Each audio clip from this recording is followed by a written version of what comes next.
Her true story from California.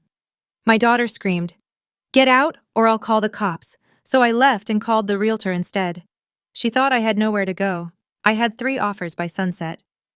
It was the kind of Saturday afternoon California is known for.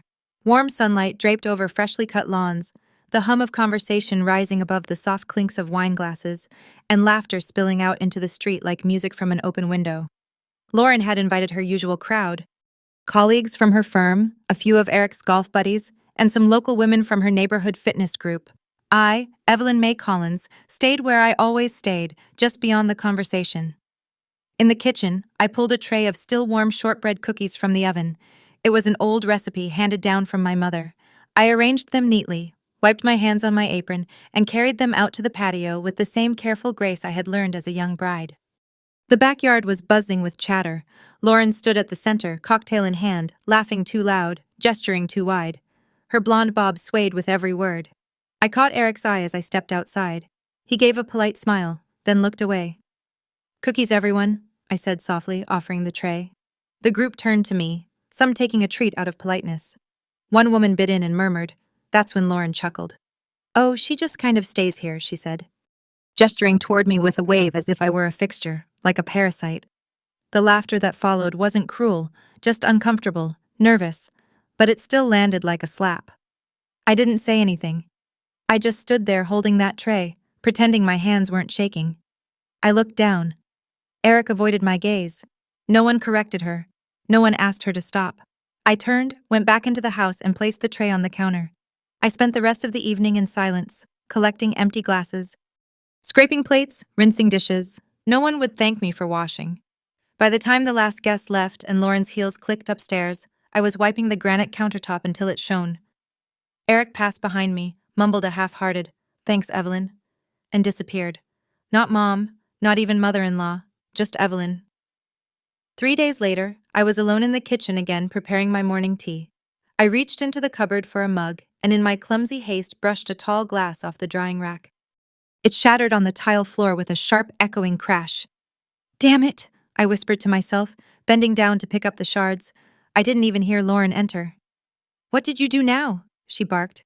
"I'm so sorry, She held up a hand to stop me.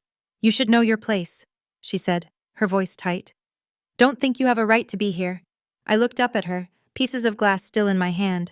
"Lord, no," she snapped. "You think just because you're old, you're entitled? You think living here is some kind of reward for being passive-aggressive and cleaning up crumbs?" "I didn't mean, I swear to God," she hissed. "If you don't get out of this house, I'll call the cops." I froze. Lauren had always been sharp, rude even, but this was different. "I'm your mother," I said softly. "This is mine. You think that matters?" She cut in, pulling her phone out of her back pocket. "Get out now, or I swear I thought she was bluffing until I saw her thumb tap the screen." Heard the dial tone and watched her press the phone to her ear. "Hello, yes," she said calmly. "I need to file a trespassing report." I didn't hear the rest.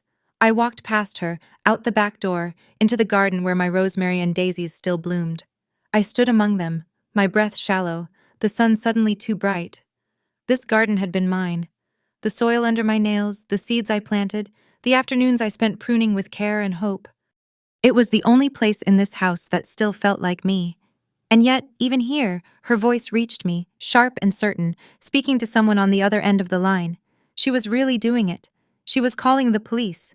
In that moment, standing barefoot on the back patio, surrounded by everything I had grown, I understood something I hadn't wanted to face for months, maybe even years. Lauren didn't see me as a mother. Not anymore. She saw me as an obstacle, an embarrassment, a burden to be removed. And for the first time since Paul died, I didn't feel old. I didn't feel tired. I felt awake, cold, and awake. This wasn't my home anymore, but it was still my house. And now, for the first time in a long time, I was going to act like it. It was the spring of 1983 when Paul and I first stepped into the old Victorian fixer-upper nestled on a quiet street in a sleepy California suburb. The paint was peeling, the floors creaked with every step. And the kitchen tiles looked like they hadn't been touched since the 1950s. But to us, it was a castle. We had been married 16 years by then. 16 years of clocking in early, clocking out late, saving every dime. We didn't honeymoon in Paris.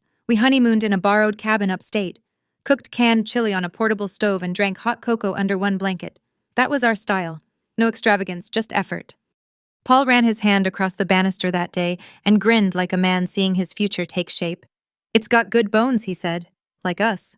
And so we bought it, the tired house with chipped shutters and a patchy lawn, and made it our home. I remember painting the living room walls together one summer morning. Paul balancing on a ladder in faded jeans, humming old country songs under his breath. Lauren, just 6 years old, danced barefoot across the drop cloths, her hair tied up in two messy pigtails. "Careful, baby," Paul warned her, smiling.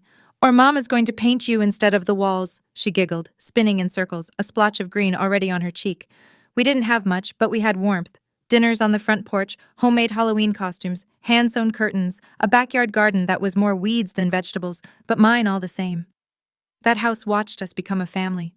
It watched me cry when Paul got laid off, then cheer when he found a job fixing HVAC units. It saw birthdays, scraped knees, school projects, sleepless nights.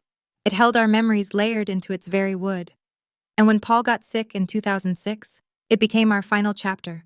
We turned the downstairs den into a bedroom for him because stairs became too much. I cooked soup and rubbed his back through the worst nights. He passed away quietly one morning in that same room, sunlight streaming through the blinds. I stayed in the house another 5 years after that. Every creak, every corner carried his voice. Sometimes I'd walk past the living room and swear I could hear him humming. But grief has a way of hollowing out even the warmest spaces. In 2011, Lauren suggested I move in with her and Eric. "It'll be better for both of us," she said. "You won't be alone anymore, and we've got the space now." At first I resisted. The house was mine after all. It wasn't grand, but it was mine, and it still smelled faintly of Paul's aftershave. But loneliness is a tricky thing. It can make even ghosts feel like company. So I agreed. I packed up my life, the wedding photos, the crockery, the memories, and handed the keys to a property manager to rent the house out for income. I moved into the guest room of Lauren's suburban two-story, thinking I'd be surrounded by warmth again. At first, it was pleasant. Lauren brought me tea. Eric helped me set up my bookshelves. I thought, maybe this is the next chapter. A shared home, a second chance at family closeness. But over time, the lines blurred. She started reorganizing my things. My knitting basket disappeared. My old clock was replaced by a sleek digital one. The home began to feel less like ours and more like hers, like I was a visitor. Then came the rules. No boiling garlic, no watching TV past 10, no guests without her approval. One day, she told me gently that my garden pots on the patio made the space look cluttered. I complied. I always complied. But something inside me had started to shift. There's a unique kind of heartbreak that comes not from strangers, but from someone you raised, someone you once held in your arms while she cried over skinned knees and lost teddy bears. Still, I held on, told myself it was temporary, that family meant patience. What Lauren didn't know and never thought to ask was that the old house, the one Paul and I bought and built a life in, it still belonged to me. The title, the deed, every inch of wood and tile. Even after I moved out, I never transferred ownership, not to Lauren, not to anyone. I kept the documents in a locked drawer, tucked behind old letters and photographs, because something in me, even in the early days, didn't fully trust the comfort she offered. Maybe it was mother's instinct. Maybe it was just knowing that some things, like home, shouldn't be handed over too easily. And as I sat in the small guest room of Lauren's house, remembering Paul's smile, the smell of paint, and our daughter's giggles echoing through the walls of a half-renovated home, I realized this. I had given enough. When Lauren married Eric, I thought it would be a good thing. He was quiet, respectful, held the door open for me, the kind of man who always offered to carry groceries and never interrupted. But what I didn't realize then was that Eric's silence would become a shelter. Not for me, but for Lauren's cruelty. It started small, as these things often do. "Mom, maybe don't cook with fish sauce. The smell lingers. Could we avoid fried foods during the week? It just doesn't feel clean. Can you try to be in your room by 9 o'clock? We're trying to create a calming nighttime routine." At first, I didn't protest. I didn't want to be a burden. I cleaned up after myself, kept my slippers by the door, folded laundry tighter than necessary. Then it was no guests, no music unless with headphones, no drying laundry outside, no buying more plants. They crowded the aesthetic. Eventually, I realized my world had shrunk to a single room and a single role. Stay invisible. I was allowed to cook, clean, and water the yard, but not decorate it, not live in it. I became what Lauren once told her friends. I enjoyed being helpful, but it felt less like help and more like servitude. She never said thank you. She didn't have to. I swept the porch every morning. I packed their lunches when she worked late. I watered her rose bushes even when she forgot they existed. I was the unpaid maid, the ghost in the hallway. But ghosts hear things. One night, I came downstairs quietly to warm a glass of milk. I paused at the edge of the kitchen when I heard them talking in the living room. "She's just always there, Lauren." Eric mumbled something I couldn't catch. "She's draining us," Lauren continued. "She's exhausting, like emotional clutter." I stood there in the dark, holding the glass, my hands trembling. The hallway was cold, but my ears burned. Emotional clutter. That's what I had become to her. Not a mother, not a widow trying to find peace in the only family she had left, but a pile of dusty junk in the corner. I backed away before they saw me and sat alone in my room for hours, the milk long forgotten. But I didn't say anything. Not the next morning, not the one after.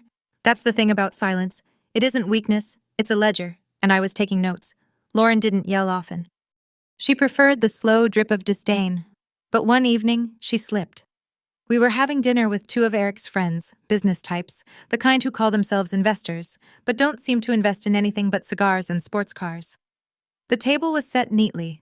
I had spent the day preparing roast chicken, mashed potatoes, and green beans, everything from scratch. It smelled like a memory from better years. Midway through dinner, one of the men joked, "This chicken's amazing." "Lord, did you cook it?" Lauren laughed without missing a beat. "Oh God, no. That's our resident freeloader's work." The room went quiet for a second too long, then laughter her. Shallow, forced. I didn't say a word. I simply smiled. Eric glanced at me and then quickly looked down. Resident freeloader. That's what she called me. To strangers in my presence, in the house that Paul and I had built from pennies and hope. I excused myself before dessert. I didn't cry. I didn't slam doors. But I didn't sleep that night. I sat in bed and stared at the ceiling. Hearing every word she'd ever said stacked themselves into walls between us. She wasn't the girl I raised.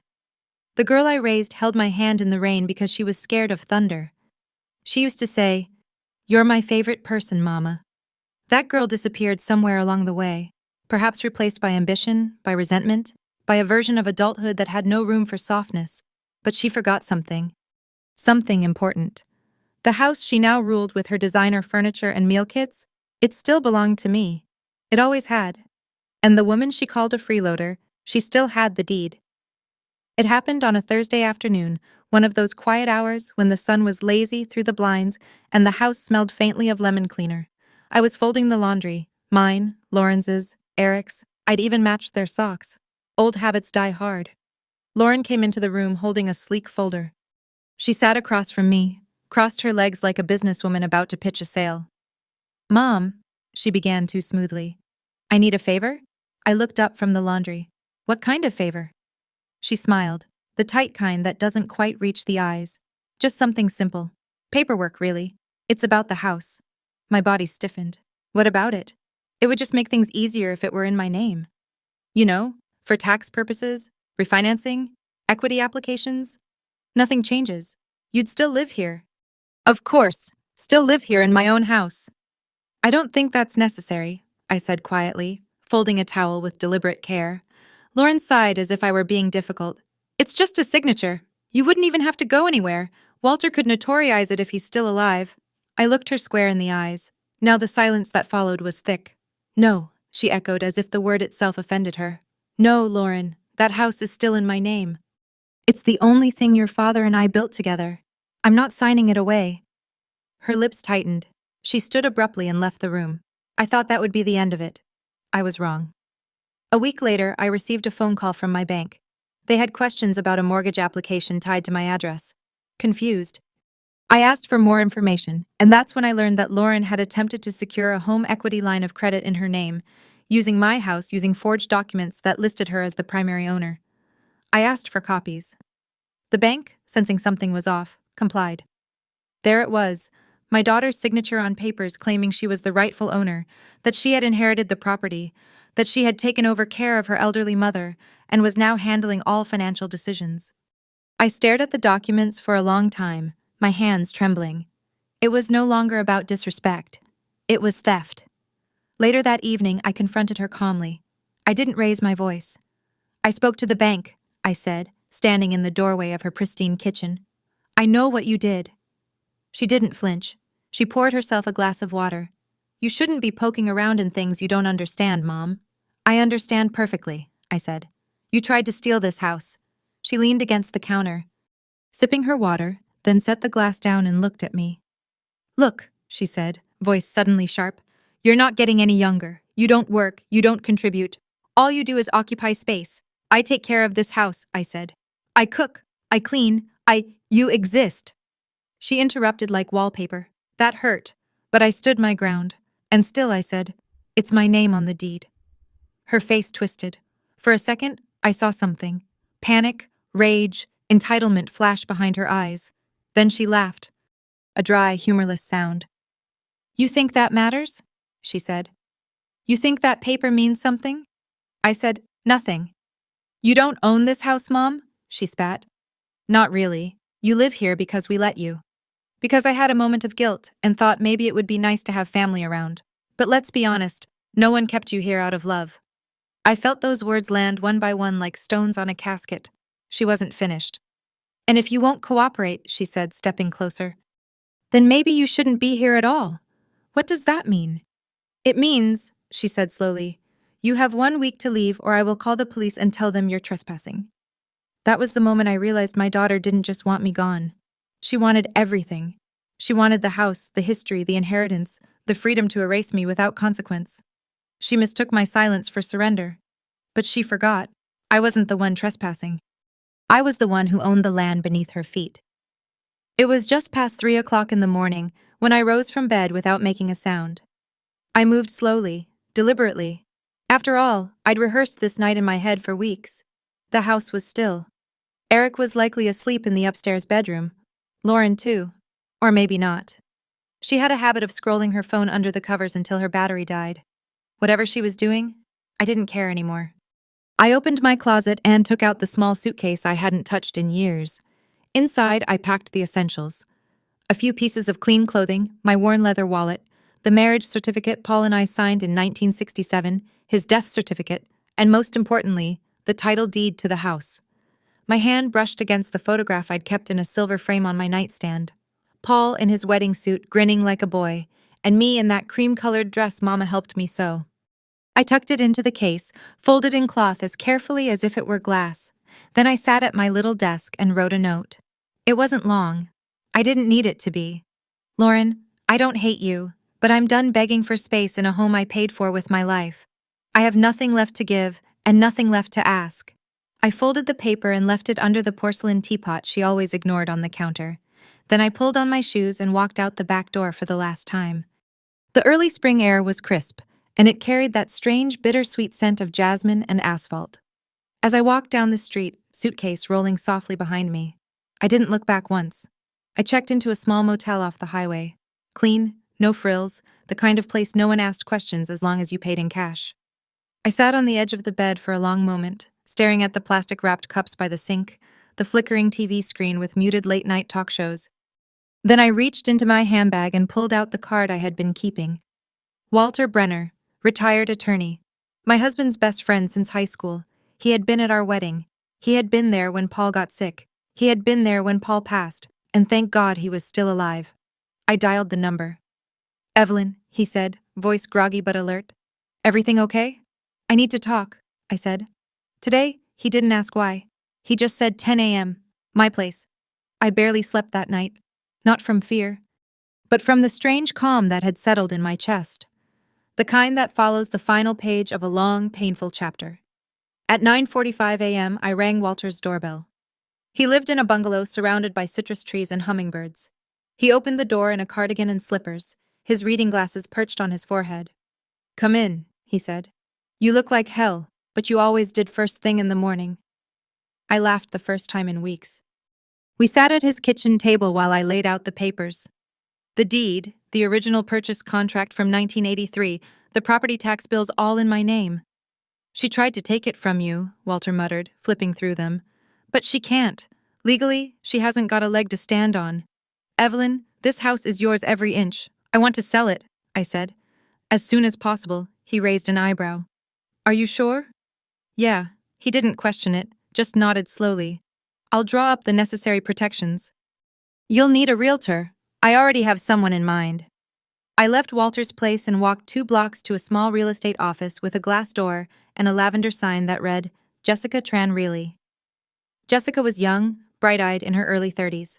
She was the daughter of a woman I once worked with at the library, and I remembered her coming in after school to do homework in the reading corner. I told her what I needed. I want it listed this week. No delays, no open houses. Just show it privately to serious buyers only. Jessica blinked, then nodded. Understood. I'll handle it personally. That evening, we met at the house, my house. I waited in the car while she walked the perimeter, taking photos, making notes. I didn't want to go inside. Not anymore. When she returned, she handed me a clipboard. The market's hot, she said. You'll get multiple offers if we move fast. But first, she held out a pen. You need to authorize the listing. I took the pen. I thought maybe my hand would shake, that I'd hesitate, but I didn't. My signature was steady, my heart even steadier. The sound of that pen scratching across the paper was the softest rebellion I'd ever made, and the loudest thing I'd ever said to my daughter. That night, I didn't.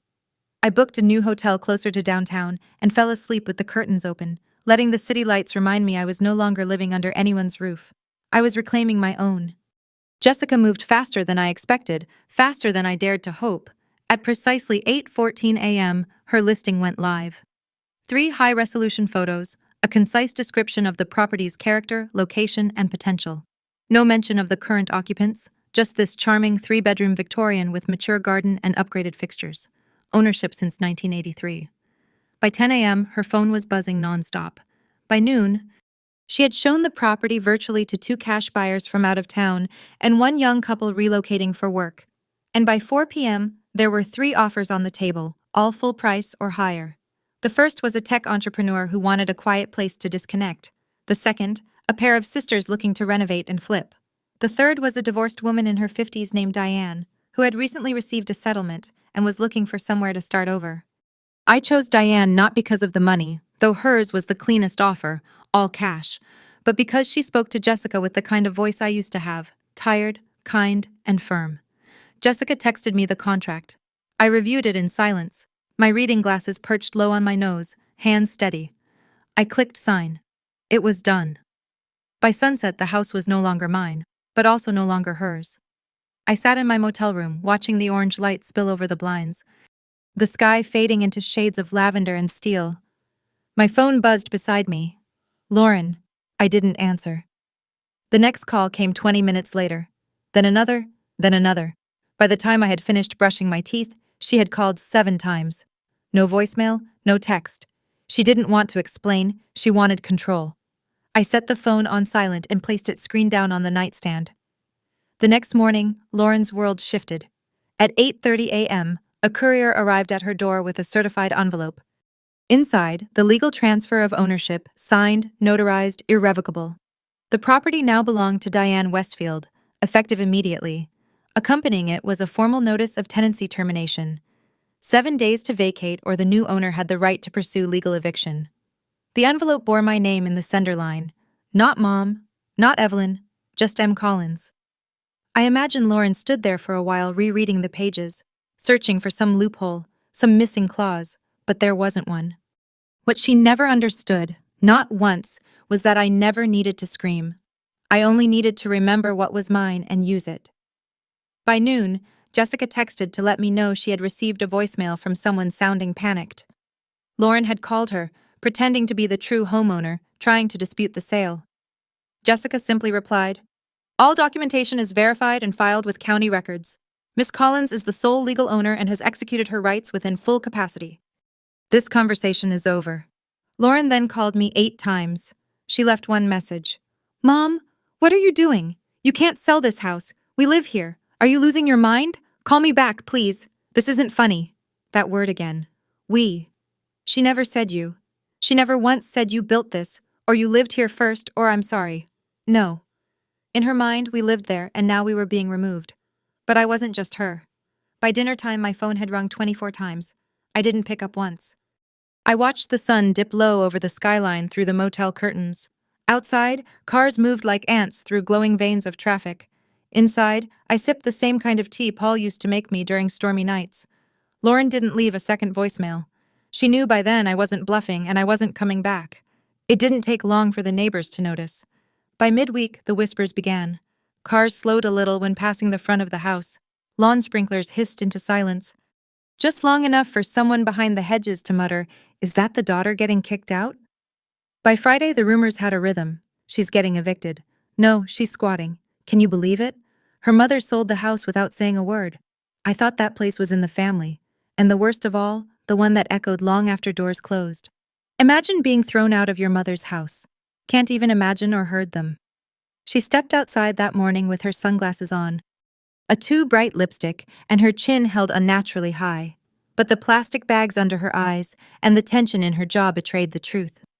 She packed slowly, hoping someone, anyone, would intervene, that I'd appear with a change of heart, that some miracle would undo the very thing she'd spent years daring me to do.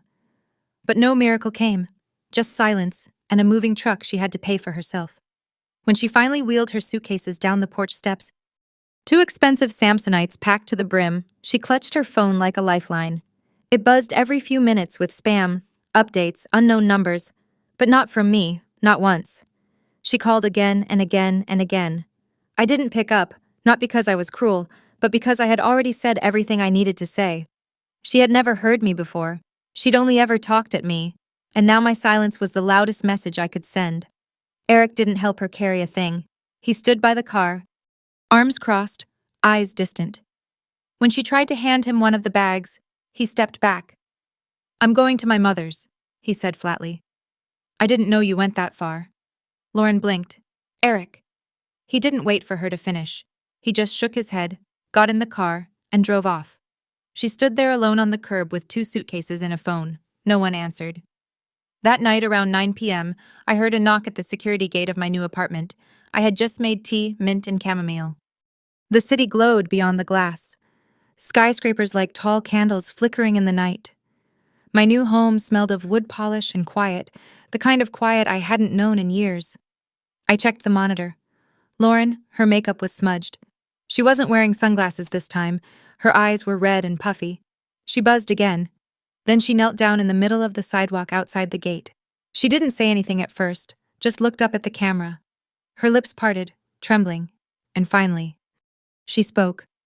"Mom, I'm sorry, I didn't move. Please," she whispered. "Just let me in just for a little while. I have nowhere to go." The intercom was silent. She placed her palms together like she had when she was 5, praying for a new bike, like that would work again. "Please, Mom." I watched for a moment longer. Then I stood, walked to the window, and pulled the curtain closed. I didn't do it with anger, just certainty. She had taught me a lesson I never wanted to learn. That even the ones you love most can cross a line. And sometimes you don't go back. My new apartment was on the 24th floor, nestled in the heart of the city, far above the noise, but close enough to see it all. From my window, I watched the skyline breathe. Neon signs blinked. Taxi horns sang. Buildings stood like old friends, arms crossed against the wind. It wasn't grand, but it was mine, fully paid for with the sale of the house. The first thing I did was set up a small herb garden on the balcony, just mint mostly. Paul used to love the smell. I'd crush a leaf between my fingers some mornings and let the aroma drift over my coffee. Peaceful. The apartment was quiet in the best way, not silent like fear, quiet like rest. One evening, I brewed a cup of mint tea, pulled my shawl around my shoulders, and stood at the window. As dusk folded the city into soft shades of lavender and ink, that's when the phone buzzed. Lauren. Her name lit up the screen again. I watched it ring. Once I didn't pick up, I turned the phone face down on the table. 10 minutes later, the intercom buzzed. I glanced at the camera. She was there again, her coat too thin for the night air, her hair disheveled.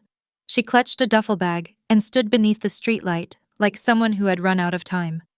"Mom," she said into the speaker, voice cracking, "please, let me stay, just for a while, just until I figure things out." I didn't answer right away. I watched her shift from foot to foot, cold and exposed. She had burned every bridge, thinking she'd never need to cross them again. I stepped out onto the balcony. She looked up and saw me, her face lighting up with hope, the kind that makes you wish you didn't have to be the one to extinguish it. I said nothing for a long while, just looked at her and then softly with the same calm she once mistook for weakness. I said, "Don't ever think you can trick an old woman, especially your own mother. Twice. No one bathes in the same river twice." Her eyes widened and then fell. She nodded once, as if she finally understood. I walked back inside, picked up my tea, and pulled the curtain closed behind me. I didn't watch her walk away. I didn't need to. I had already left a long time ago. If you've ever been betrayed by the very person you gave life to, if you've ever stood in a room you paid for only to be treated like you didn't belong, if you've ever cooked the meals, folded the clothes, tended the garden, and still been called a burden, then maybe you'll understand what I mean when I say this. Silence is not weakness. It is memory sharpening its blade. I used to think loyalty meant staying quiet. When Lauren first rolled her eyes at me in front of friends, I said nothing. When she snatched decisions from my hands and replaced them with rules, I smiled. When she laughed at me like I was furniture with feelings, I forgave her again and again. Because I am her mother, and mothers forgive until one day we don't. You see, it's easy to love your child when they're small, when their mistakes are innocent, when their betrayals are accidents. But what happens when that child grows up and decides your life has outlived its usefulness? What happens when the baby you once rocked to sleep turns around and says, "You're just a freeloader. You don't own this house. Get out or I'll call the cops"? What happens then? Here's what I did. I got quiet. I got calm. And I remembered who I was before she forgot. I called the lawyer. I called the realtor. And I sold the house right out from under her feet. Not out of rage, but out of truth. Because when someone uses your silence to build a throne, the most powerful thing you can do is stand up. Now I sit by the window of a high-rise apartment I bought with the money from that sale. Mint plants grow in small pots by my balcony. The city hums below me, and I hum right back. The phone still rings. Sometimes it's Lauren. Sometimes it's just ghosts. But I don't answer anymore because I'm not the woman who begged for kindness. I'm the woman who remembered what she was owed and collected it. And if you too have stayed silent too long, if you've swallowed betrayal because you thought it would keep the peace, if your grown child or your spouse or your sister ever made you feel like a burden, then let me be the voice you never used.